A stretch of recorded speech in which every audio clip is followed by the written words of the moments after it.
Greetings and good day. This is Mutt, and I had promised a question and answer video. However, I did not promise I would stand in front of the camera, so instead you get a glorious shot of my cat Gracie snoozing away for at least another hour before she starts to bother me to wake her, or to not wake her up, but to feed her. So let's see how long she lasts. This is from Mael. And he's got quite a few, so let's just get started. Mael's favorite memory. He's got a few. I don't think there's just a one right now. But they are pretty limited. I think I may have actually written this somewhere. One is, of course, his father teaching him how to be a fighter, which is very rare. Because Mael was taken into the Covenant very young. It was very from what I've been reading, it's very common for kids to be taught by the Druids, but not so much be taken in by them. Basically, he started training as a Druid as a kid. That's just how it works. All the kids went to him just to learn English, or not English, to learn spelling and so on, but to stick around, that was different. There's that. That and his father also had an issue with training his two older sons more than his middle child.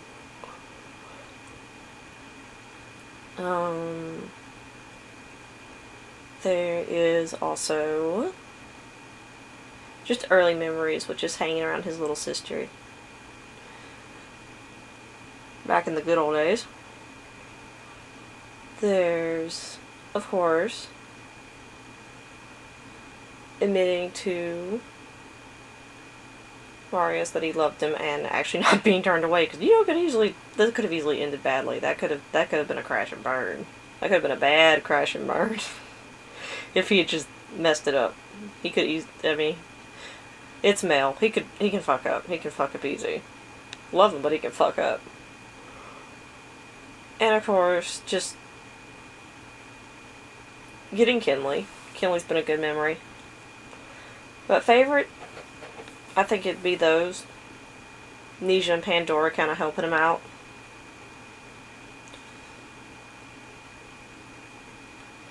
Worst fear. Worst fear would probably be losing his mind and doing something he'll regret. He's already done it once.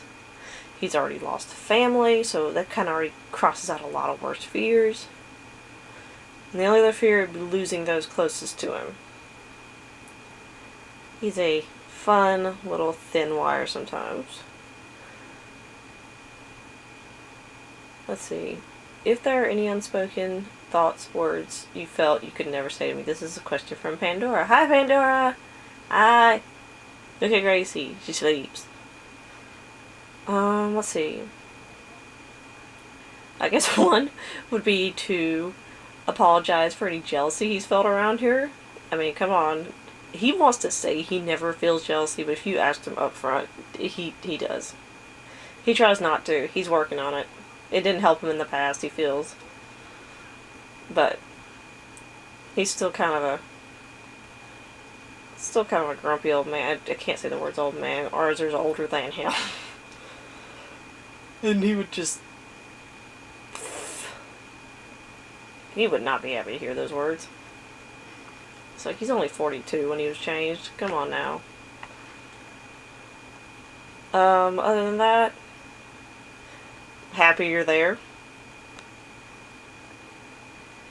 I mean, you've been a really good support for him, especially when Kinley ran away. That was a big deal. His mental state was like already kind of flickering, and then to have that happen. So, yay, thank you. I don't think there isn't much unspoken that he has said. Or hasn't said. Unspoken. Otherwise, if you really, really just ask him a question, I'm pretty sure he'll answer it anytime off the heartbeat. When will Marius be waking up next? I don't know. Mel, come on now. When's the answer to this? Come on. When's the answer to this? You just need to go jump on him and wake him up. There you go. Solved your question, Mael. There we go. Why do you think Mael didn't take Marius' offer to leave with him when he mentioned that they could escape together? I think he didn't do it because, though he's tempted, he admits to being actually kind of enjoying it. Like, he mentioned that he actually enjoyed visiting some of the cities, enjoying the wine and the food, but he was way too dedicated into his religion to actually consider the option fully. Like, he probably thought about it, but we can't make any mistakes when coming to this god, especially one that apparently can read your mind. So, I think he was more scared of the repercussions or how in the long run that would affect him, which actually goes perfectly well with my headcanon about all the other stuff that's happened to him. So I am very proud how that all figured out. That just makes me thrilled.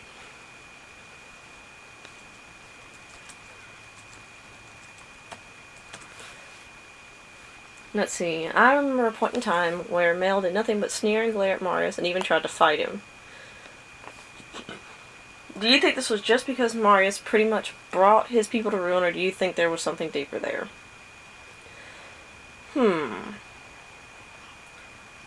think it was more, I don't think it was bringing the people to ruin, I think it was just complete disregard for his religion. If anything, he seemed to have been pretty into it for a little while, even after escaping with Avcus. Like, I admit, the Mael I play actually didn't really start to get over it until after Avicus finally disappeared and everything was just kind of by himself, having to think things over and stuff like that.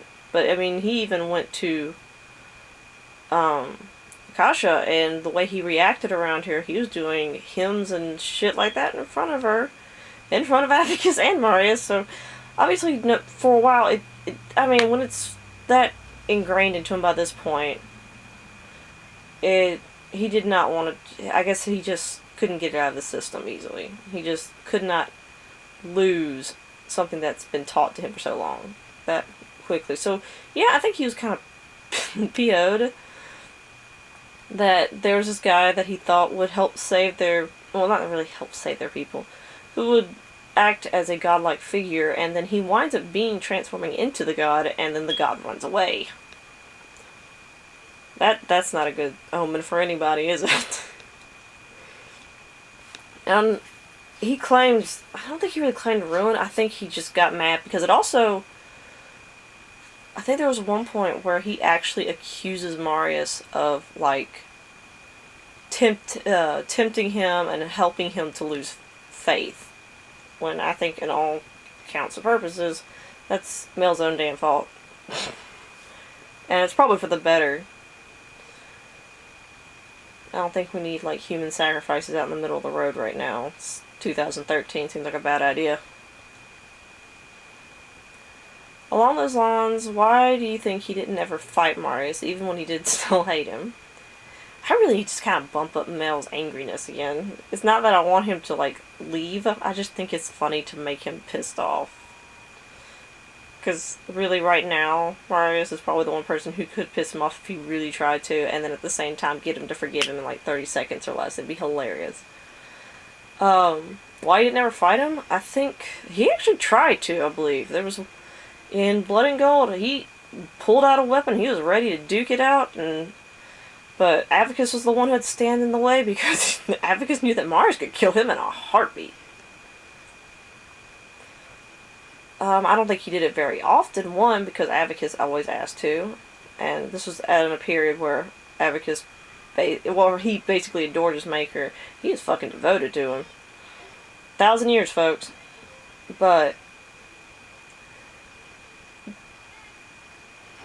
at the same time, I think, especially when he figured out about, like, drinking from Akash and all that, I think even after all, he knew just how much stronger Marius was, so it was a case of he was hot-headed enough to try to fight, but in the long run, I think he knew he could easily be dominated.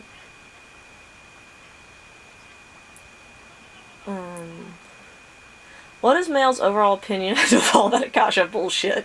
Thank you. But, The earlier days, yeah, he probably would have worshipped her. He did go into the temple or the shrine and did say hymns and things like that, and I believe it unnerved the other two.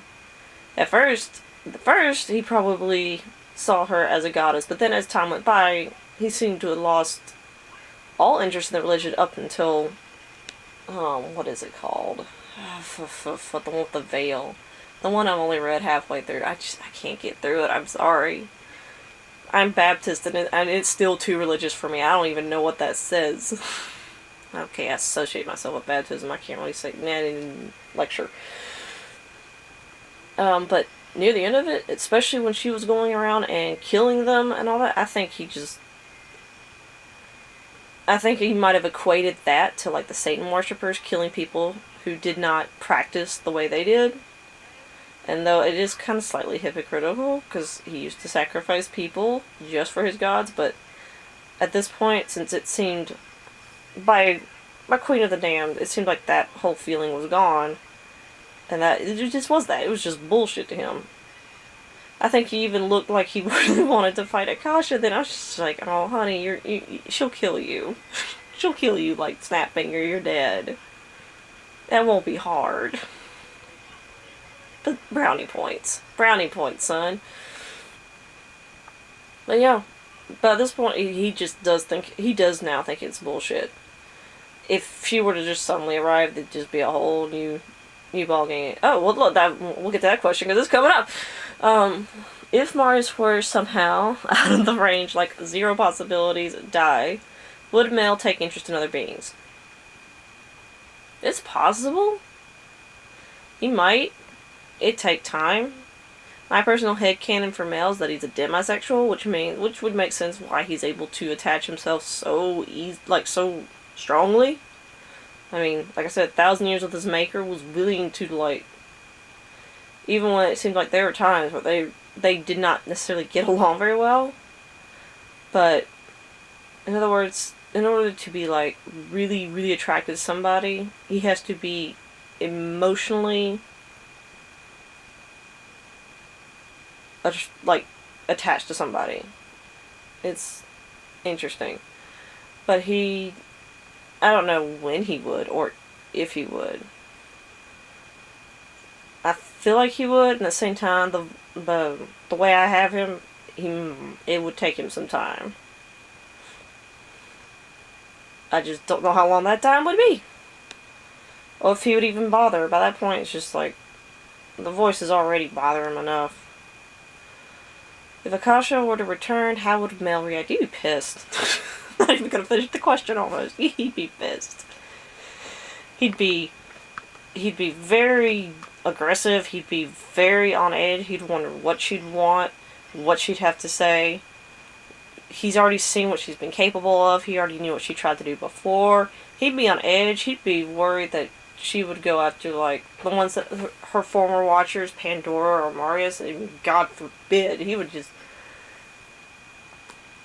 I mean, he might even try to pick a fight, losing battle once again, but he'd totally do it. He would just be completely distrustful of her. No trust. Let's see, if we go back in time a lot of centuries, that's great. How did Mael get turned? If I recall, Marius ran off, so that was a god gone. That was bad. And the worst part is, the guy that changed him, dead. So that's a bigger problem. And they went and sought and looked, and I guess basically sent messages to other brotherhoods, and finally found one, Abacus, who had been locked up, who apparently was extremely aggressive once upon a time. Like, by the time the full moon came about, he could possibly kill everybody. Just, luckily, too weak. And they were trying to decide who would take, because they needed the god of the grove, who they would take. And Mael being the head of, I don't know what the term is, and I won't say head, the highest tier of druid, that he was the one worthy of it. So basically, They prepared him. It was not, they didn't wait a year. They had to get it done now because they needed a god like right away. And he went down. If I recall, Avicus pretty much pulled out of his mind about Marius' escape, where he was going, things like that, finding about the mother and the father, and convinces Mael to go with him. Part of this, I think, also comes from the idea that Mael had already been tempted. He didn't really want to disobey God, but a God is asking him to leave. And at the same time, I think he's actually getting to a point where he's already starting to question a few things.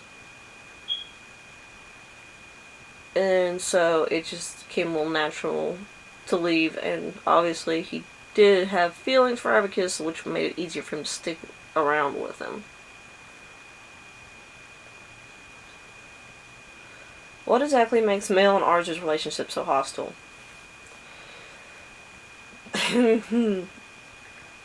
Family history. Family history involving Trina, their sister. Family history involving Kinley. Definitely Kinley, Arzur's twin. That's a bad juju story. Their mother's kidnapping.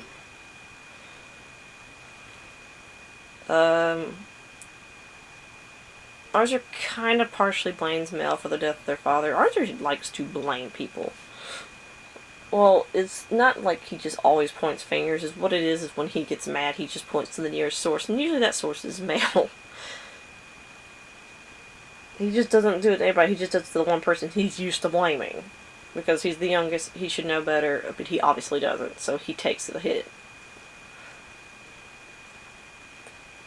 But that's where a lot of it comes from. It's just they just have way too much aggression coming from that. Arzur's also really pissed about, like, his turn. How did Arzur get changed? I'm pretty sure this was I should have done this on his, but I didn't. So that was my mistake. This will be on Mael's, and it's, yeah, that's how you spell his name. That's perfect. I wanted to make sure I found a good name for him that was not too hard to spell. Because believe me, there's some really interesting Celtic names out there, and I would not be able to say them. Arzur got changed, but at this point, he wasn't entirely sure what had happened to Mael. He's gone with the druid, so he only saw him during certain ceremonies. He used to be able to see his brother when he would kind of leave the Covenant for just like a day or two. Technically wasn't supposed to. But he was technically the only other... Technically, I'm saying that way too much. He was the only other living son, of Nialrix. Arzur at this point would be called Ozurix, because Rix meaning king, their equivalent of king, like Rex and yada yada yada. Linguistics and more fun. But that would have been in his title. And along comes, we had devil worshippers at this point, but of course we also had, he just came in contact with, I haven't really worded it perfectly, it was almost like a cult. It was almost like an armada type cult that was basically looking for members to help them seek either other gods, other ancients, or like the mother and the father. They wanted to confront them. Kind of basically, they wanted power. Arzur was an unintended consequence. They got him in hopes of finding his brother, because he was a high-ranking druid that comes in contact with their god. That's why they kept him alive. The rest of the entire village the tribe was completely slaughtered to feed the troops so far.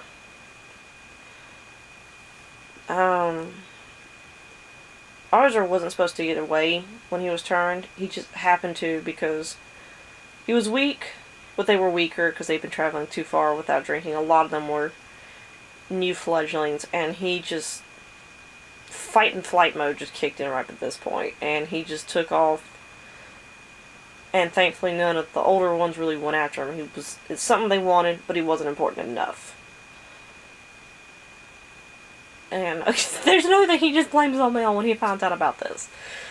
What do you think Mael's first thoughts when seeing Marius for the first time screaming away with this nonsensical shit? That's That's hilarious. What was it? Just he'd work for this, or something cooler? I think it's a little mix of both. One, yeah, he would work for this physically. He already saw the physical part of him. That was really important. They obviously weren't going to just take Romans. If they did, majority of them would be like either really, really dark blonde or shorter. Actual Romans were much shorter than Gauls 9 times out of 10, just like Italians and Germans. But different facial makeup and all that good stuff. I could just call Mael a German. He would just throw me to the dogs for that one. But he also saw him working, and that he did get up and like go over to him and see what he was doing. Obviously, he figured out what he was writing. He didn't really couldn't read it, but he could tell that it was a dialect that was really well taught. And then he found out that Marius had actually studied a little bit of Egyptian. That was the important thing. I mean, there was a Roman. Well, I guess he really didn't seem as Roman. There was a guy that looked Gaelic, that was well learned, and that knew a little of Egyptian literature, which is what they really needed, somebody who could read that, because technically Abacus is Egyptian, I figured out, which is interesting. So apparently so was their original god of the grove, but I guess that's only natural because they were all about, where all the others came from, and they were pretty much close, like second generation, third something. They came in army, I suppose. But once he put all those pieces together, that's when it was just like, yep, that's the one. That's the one. We gotta do this. How does Mael feel about Lestat? He tolerates him. He tolerates him is probably the best way I can put it. He gets highly irritated about how he acts and how he breaks laws. Probably more irritated than anyone else could. But then again, he grew up with strict laws in the Druid Covenant, and then my Mael also grew up with strict laws as a chieftain's son before going into the Druid Covenant, so it's been one or another. Never really that much free time. So, but he's willing to deal with him. He can find a few things about him enduring, but 9 times out of 10 he just tolerates him. And gets curious as to how Louis puts up with Lestat so much. I'm sure anyone could ask the same about Marius putting up with Mael, and I'm sure Mael would hate me for saying that, but I like to poke fun at my kids. I love to do it. In fact, he's a brown belly. I regret nothing. Oh, don't do that, Mama. How does he feel about Armand, especially considering Armand's relationship with Marius? Again, there's always this little tinge of jealousy. He will always have that. He just can't help it. It's that part of him that's still human. Otherwise, it's just like Pandora. He respects it. He actually respects all of Marius's lovers and children, especially his fledglings. You would think he'd be a lot more defensive around them, but considering his own maker abandoned him, and he knows how fucking terrible that felt, that he always worries about being that outsider in. He gets so concerned that he's like the other girl that my brain just took a moment to die. What was that woman's name? What was that woman's name? Not that I like have my books by my bed along with all my Greeks and Roman stuff. But I do. Because as nerd.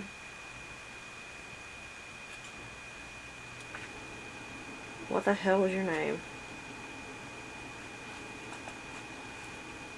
Yeah, that one that ran off with Abacus, her. He's always afraid that he would act as that person. He does not want to be that person. He does not want to do that to somebody else. And so, it's just... he completely respects them. I think there was an old Armand once who basically started just, like, mocking him, and as much as Mael wanted to scream back, he just took it for a while. The first time he didn't. The second time he just started, like, after he admitted his feelings, he started just kind of like, okay. Because again, he did not want to be that person. And sometimes he doesn't feel like he is that person, and then other times there are things in the back of his head telling him, oh, by the way, guess what you're doing wrong? And he keeps trying to shut those up. That's why he just... I don't know where I was going with that second sentence. We're just going to go to the next question. Oh, baby. What does he really think about being a vampire? When it comes to living forever and hunting and all that, and does he really like it and other such thoughts? He's okay with it. I mean, he already technically killed people I guess he's already desensitized to it when you really think about it. Being one is a little bit harder because he actually had to drink, but he did, as admittedly in the book, drink from the evildoers he learned from Mars. I'm pretty sure he already did that just as a habit, because their god would only drink from guilty parties. Now granted, the only problem is what is dictated as a guilty party in his mind previously versus that he was taught after he ran into Marius with Abacus. I mean, you know, everyone's law setup is different.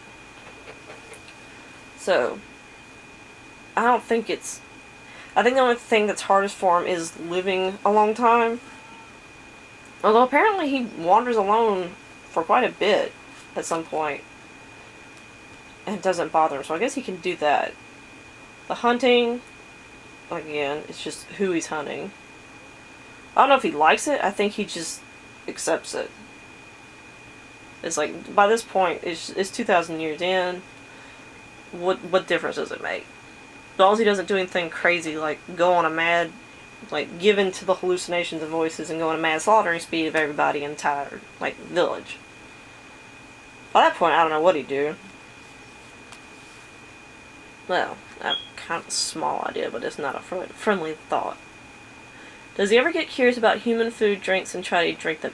Actually, when the voices get really, really loud and he cannot control them, he will drink. And he will drink alcohol. He will drink it straight. He's going to throw it up and be sick probably within like an hour. But he will drink so much that would originally probably kill our entire bodily system.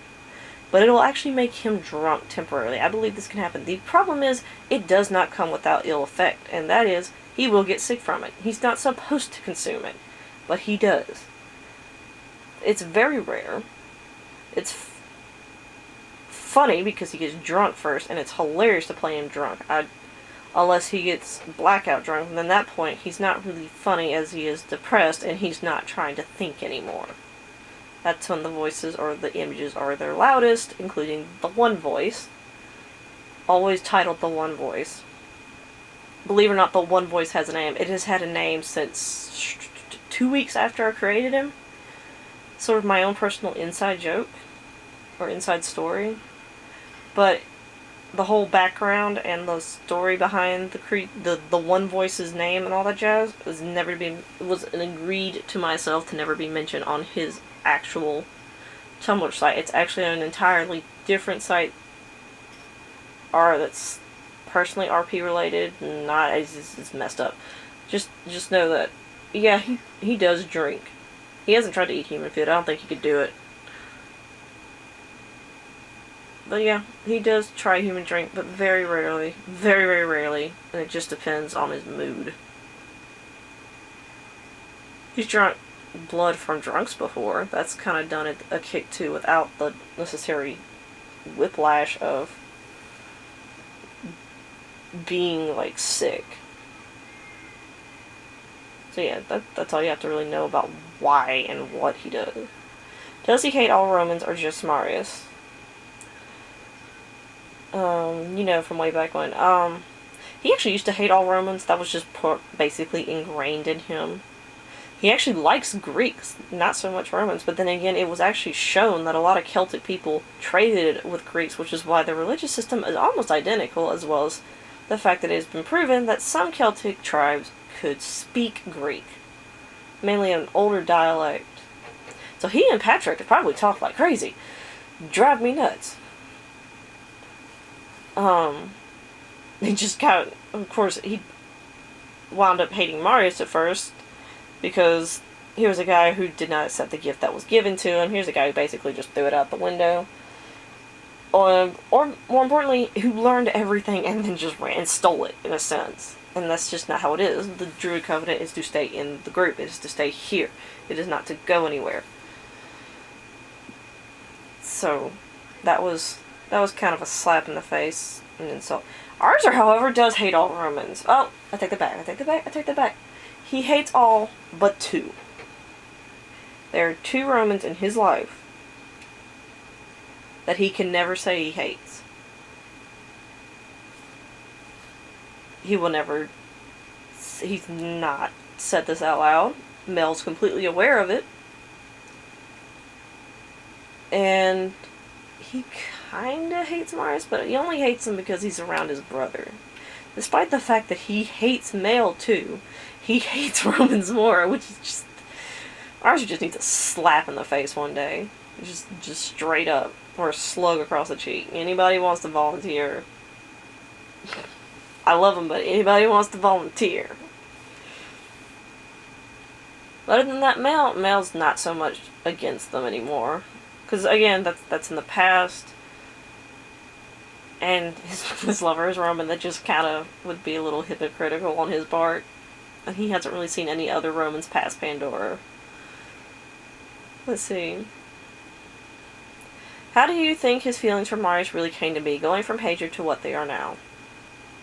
Believe it or not, I have always seen the relationship between Mael and Marius as 2 things. Even when I first read the series and was doing like little side stories with my cousin and all that, my best friend. Yeah, there's a whole thing you people do not realize, and that will never see the light of day. It's something. Some of it's just terrible. Some of it was meant to be terrible, and I regret nothing of it.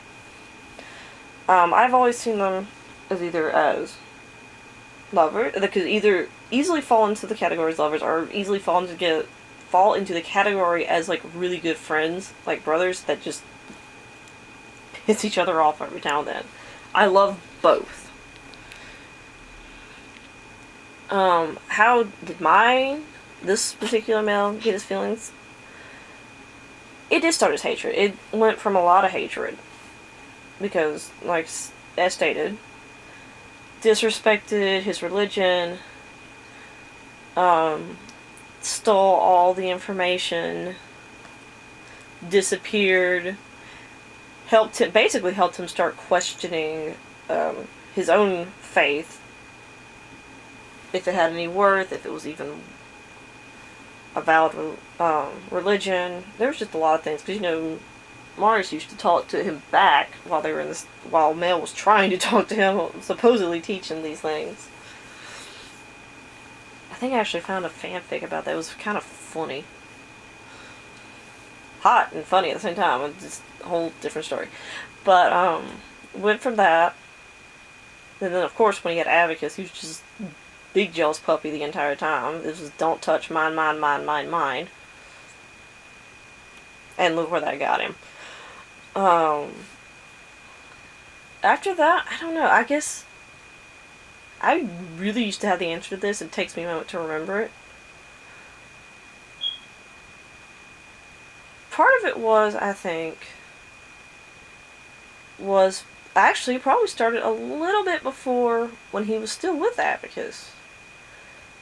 Because there was some obvious concern when Marius went to sleep that first time for that 100 years. And both Abacus and Mael were both checking on him.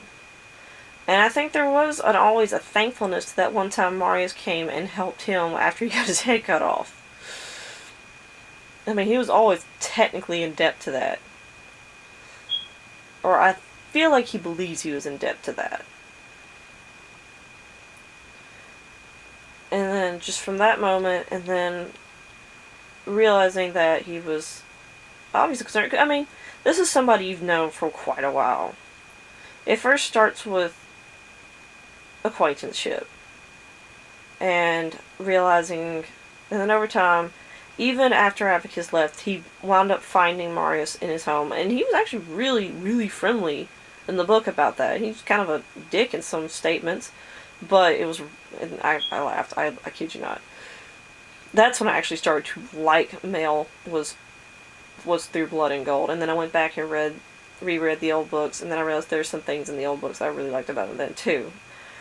But when he came back to Venice and saw Marius there, he was just like really friendly. I think at that point everything was changing from hate to seeing this person constantly in your life who has actually helped you.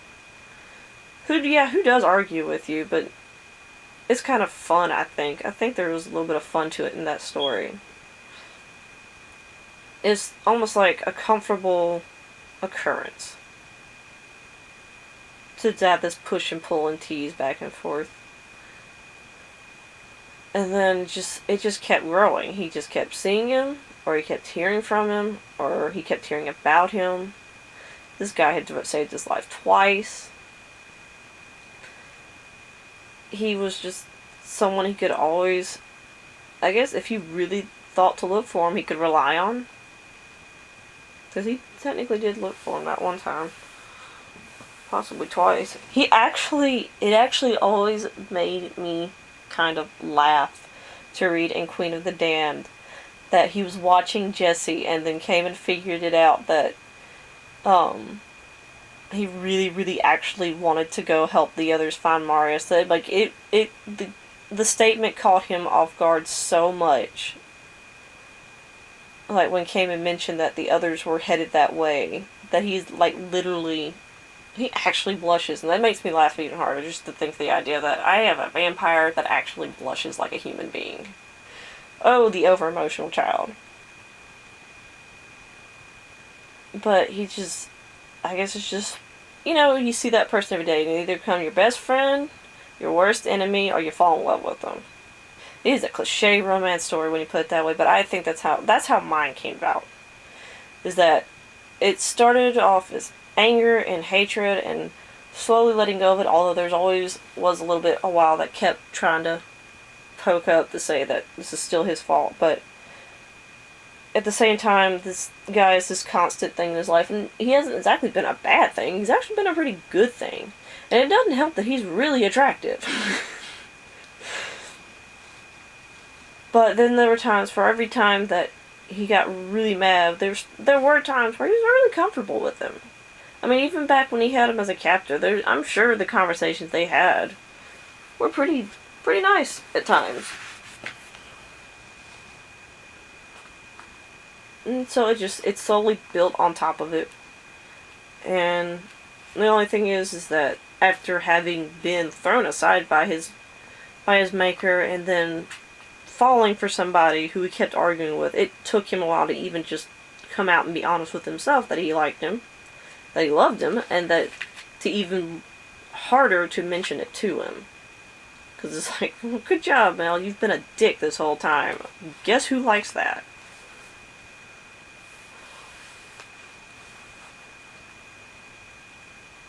And at this point, he's just straight up in love with him. I still think that there's a possibility the two could argue. But at the same time, it would be a case of they would argue, and Mel would just get really heated, and all it would take is Marius to say just like one thing, and he'd shut up. And he'd just shut up. He'd be like, that's not fair.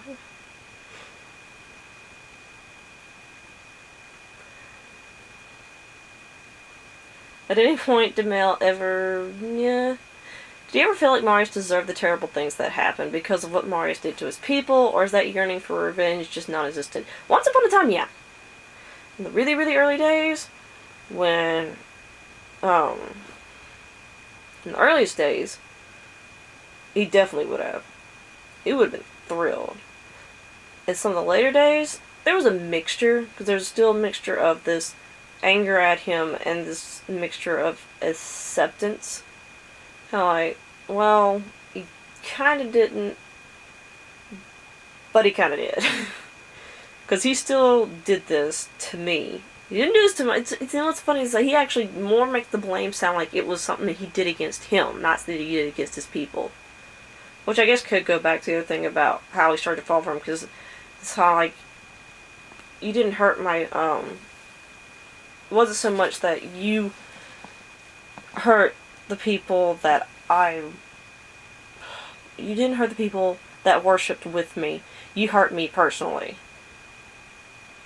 So, yeah, I can see some of it being there just because when it became a more personal thing, it just like, it's like somebody hurting you. Sometimes you just want to get shit back. It's more entertaining, it's more fun. Revenge is a dish best served cold and with a knife in your spine and such. Or a bolt in the leg, whichever you want to go non-lethal route.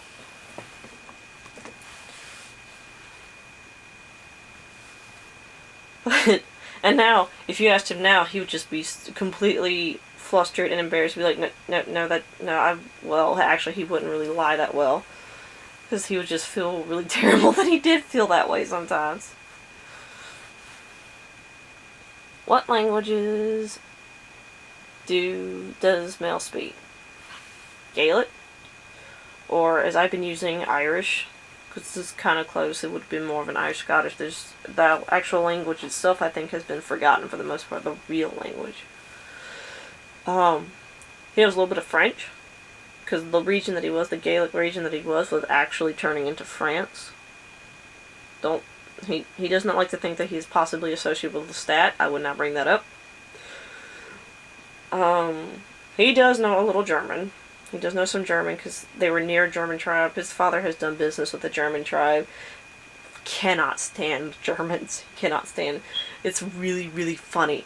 In Caesar's book, it's even mentioned how the Gaelic tribes did not like the German tribes because they thought the German tribes were one thing. I mean, the Gaelic tribes were one thing.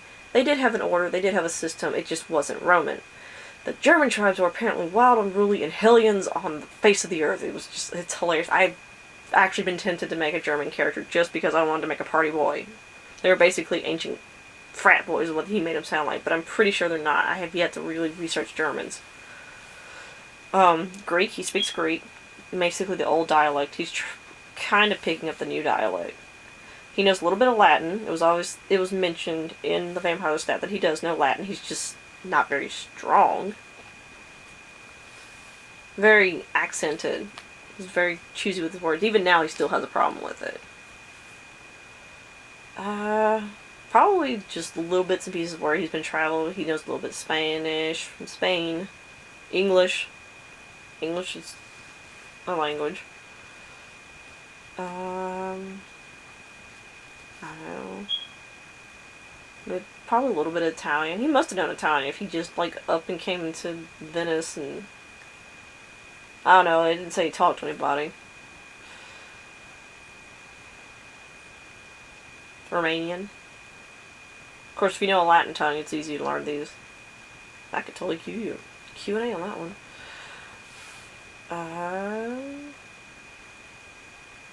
Yeah. I think that's really bad. I mean, he's not as expansive as some, because he always just kind of went from one place to another and just... There's a lot of places he went to just didn't have people. It's kind of hard to communicate when your head keeps communicating without you. And by that I mean, why talk to other people when your voices in your head are talking to you first? Kind of hard to tell who's talking to who.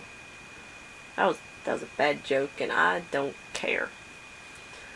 What's his favorite time of night to go hunting?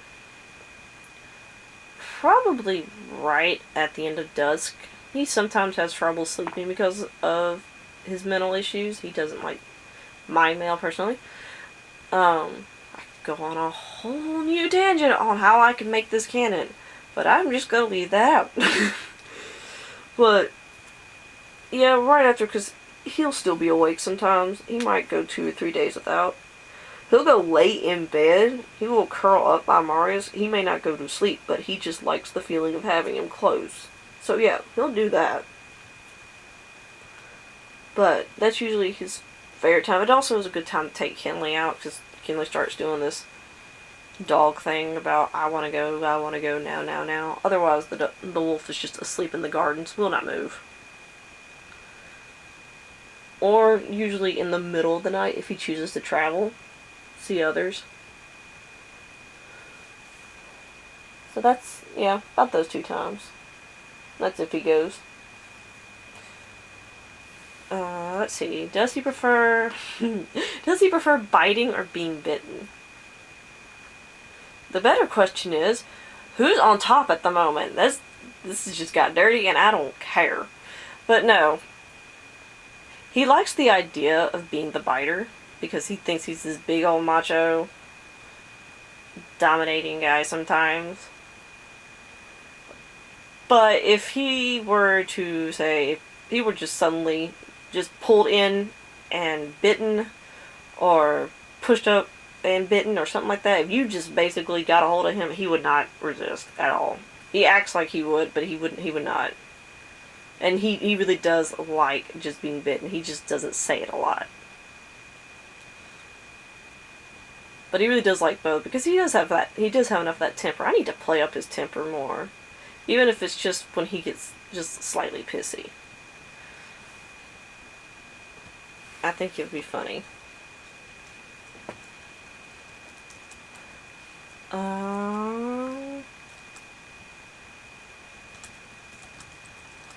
So yeah. I've revealed a lot of things about him too, and I'm sure if he were here, he'd just be sitting in the corner glaring at me. At least they weren't highly they actually were personal questions. The only thing that could be worse is somebody I really need to finish that drabble about Mael's point of view when Kinley died, so that should be fun. But yeah. Biting or being bitten? Both. It's just, if you get him first, he won't run.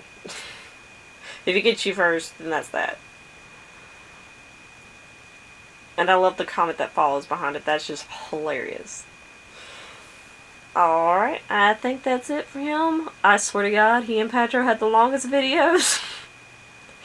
I'm not apologizing. Alright.